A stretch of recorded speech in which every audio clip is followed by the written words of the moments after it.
안녕하세요.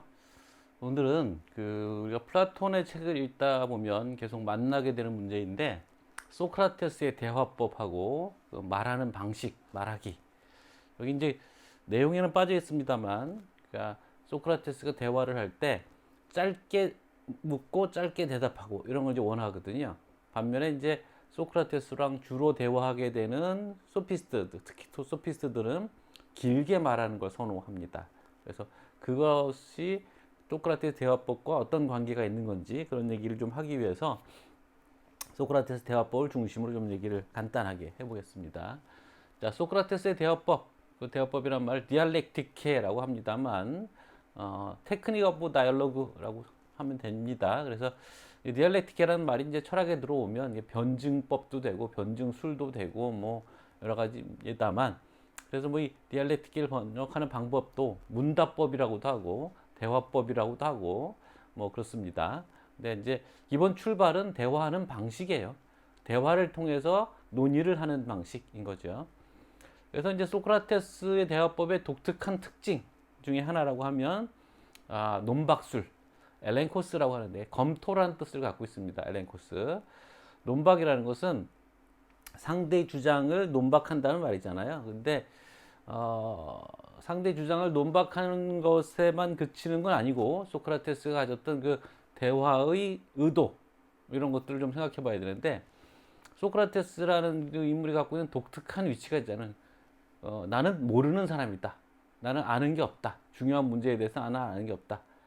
그런 위치를 갖고 있으면서 상대를 논박한단 말이죠. 그게 좀 앞뒤가 안 맞는 얘기 같은데, 그래서 뭐 너무 긴 얘기를 할 수는 없으니까, 나도 무지하지만 당신들은 당신이 무지하다는 사실조차 모르고 있으니까 스스로 안다고 생각하는 착각에서부터 빠져나오도록 내가 도와준다. 어떻게 보면 좀 너무 뭐랄까 오만한 발상일 것 같기도 합니다만, 당시 문화적 상황을 알면 이해할 수 있는 부분인데, 그래서 엄밀하지 못한 상식을 가지고 그게 마치 진리인 양 거기에 머물러 있으면 참된 진리를 찾을 수가 없고 선입견에 빠져 있어도 곤란하고, 그러니까 논박을 통해서 선입견을 제거하고 공동 탐구, 같이 우리가 같이 무지한 문제에 대해서 탐구를 진행하자라는 제안으로 이해하는 방식으로서 논박수를 대화를 통해서 논박을 하는 방식이 이제 소크라테스의 논박수의 첫 번째 특징이 됩니다. 그래서 이제 그 소크라테스 논박을 하는 방식을 보면 어떤 문제에 대해서 일단 상대방의 답을 들어요. 그래 놓고는 일단 당신의 입장은 알겠는데 그것과 관련된 그 논의를 구성하고 있는 어떤 논거가 될 법한 전제들에 대해서 소크라테스가 다시 물어봅니다. 그래 놓고 그거에 대해서는 동의를 얻어요. 서로 합의할 수 있는 어떤 전제를 확보한 다음에 그 전제로부터 차근차근 밟아 올라가서, 그러니까 A가 참이라면 B가 되지 않냐, B가 참이면 C가 되지 않냐, 뭐 이런 식으로 논리적 절차를 밟아 올라가서 애초에 처음에 던졌던 질문에 대한 그 상대방 대화자의 답과 모순되는 결과를 보여줘요. 그럼 네 얘기가 앞뒤가 안 맞는 거 아니냐? 지금까지 논의가 진행됐을 때 다 너의 동의를 통해서 진행이 됐고, 근데 결과는 처음에 네가 했던 주장과 반대되는 결과가 나왔다. 어떻게 할 거냐? 이렇게 되는 거죠. 그래서 상대방을 주장을 이제 논파하는 거죠. 그래서 이런 상황을 맞게 되는 대화 상대자는 수치심을 느껴요. 부끄러움.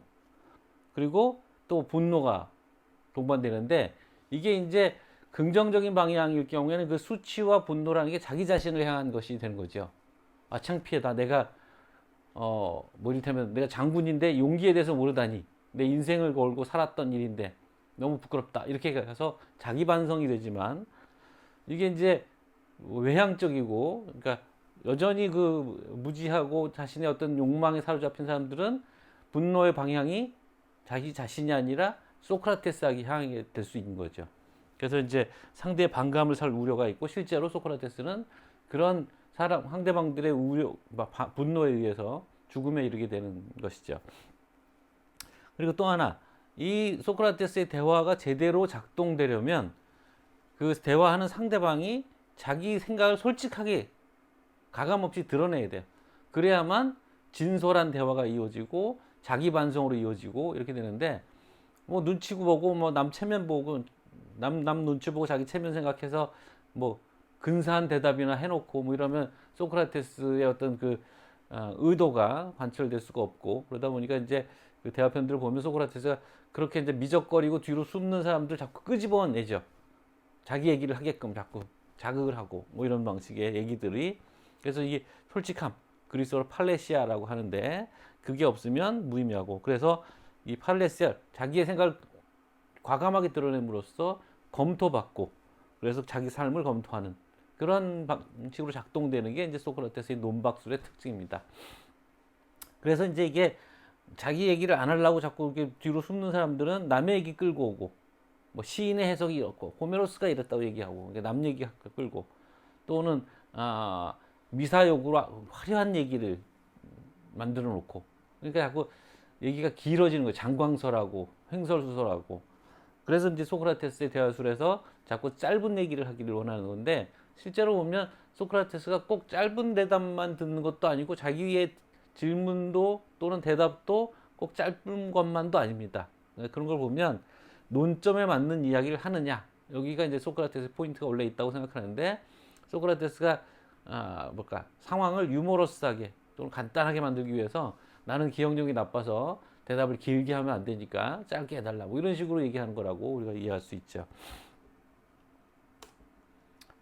자, 이건 조금 어려운 얘기가 될 수 있습니다만 좀 마무리를 짓기 위해서 소크라테스의 그 논박술은 한편에서 보면 파괴적이에요. 상대의 주장을 무력화시키니까.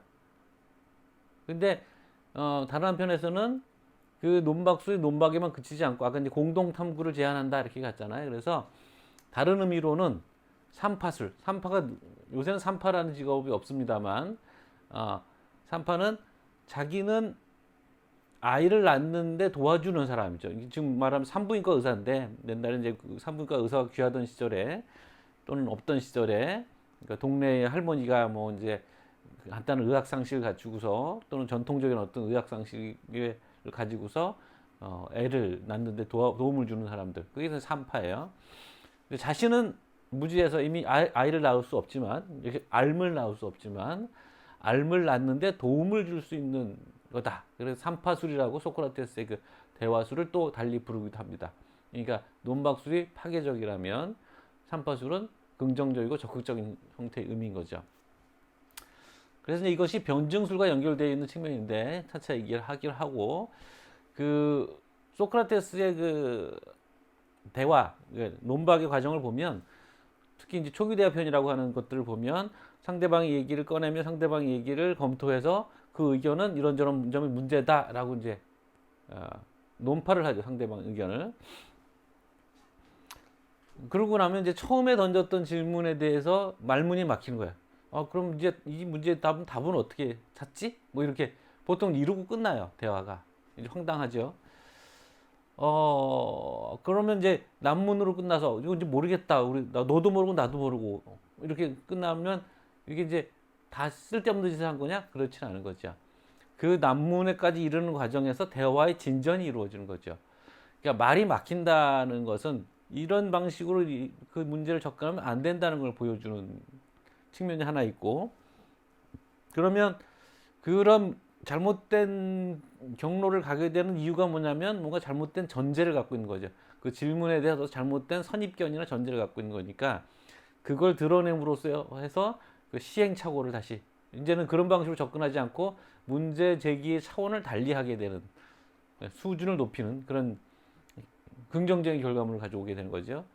그 다음에 이제 그러면 이 문제를 접근할 때 말이 막히지 않는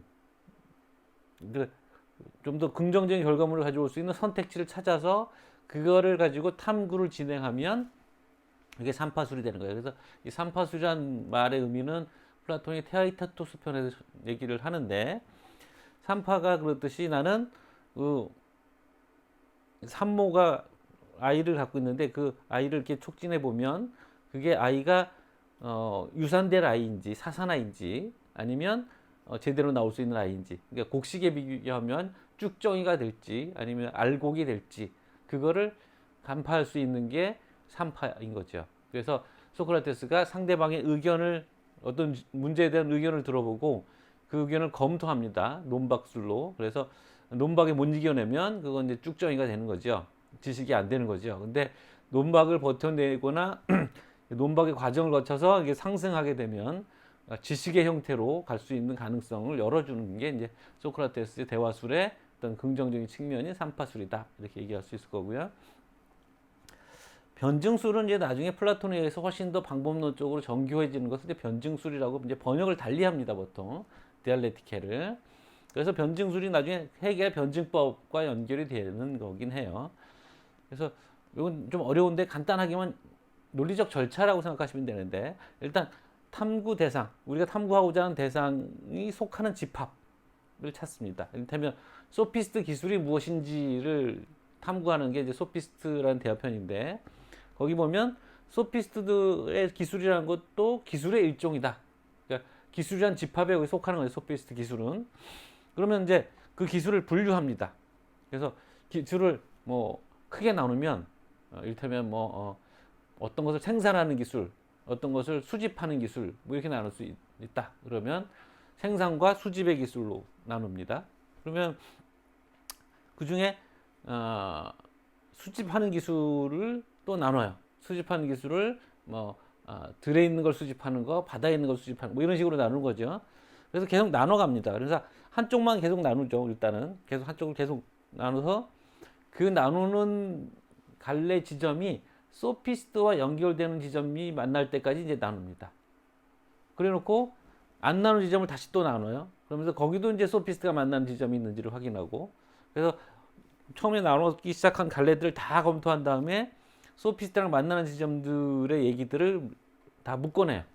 그래서 소피스트는 젊은 아이들을 사냥하는 기술인데 그들을 영상, 잘못된 실제가 아닌 영상이라고 하면 이제 텔레비전 스크린 같은 거 생각하시겠죠?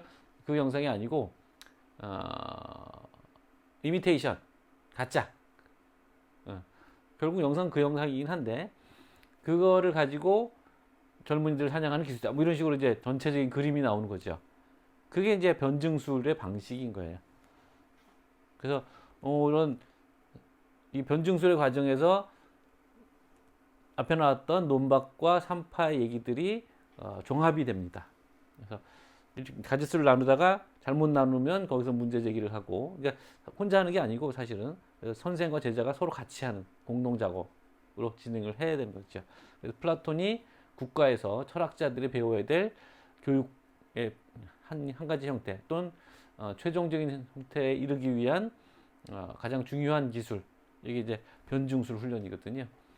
그래서 전체적으로 다시 얘기를 정리를 하면 이제 플라톤의 프로타고라스 같은 편에 나오는 그러니까 대화 방식에 대한 논란들, 뭐 짧게 말하기 할 거냐, 자기가 하고 싶은 만큼 해야 될 거냐, 이걸 가지고 이제 설왕설래를 하는데, 그 대화의 길이와 관한 논란이라는 건 그걸 잘 따져보면 대화의 방식을 어떻게 해서 어떤 대화의 목적을 어떻게 가져가서 대화를 성과를 거둘 것인가 하는 그 목적과 연관되어 있다는 거죠.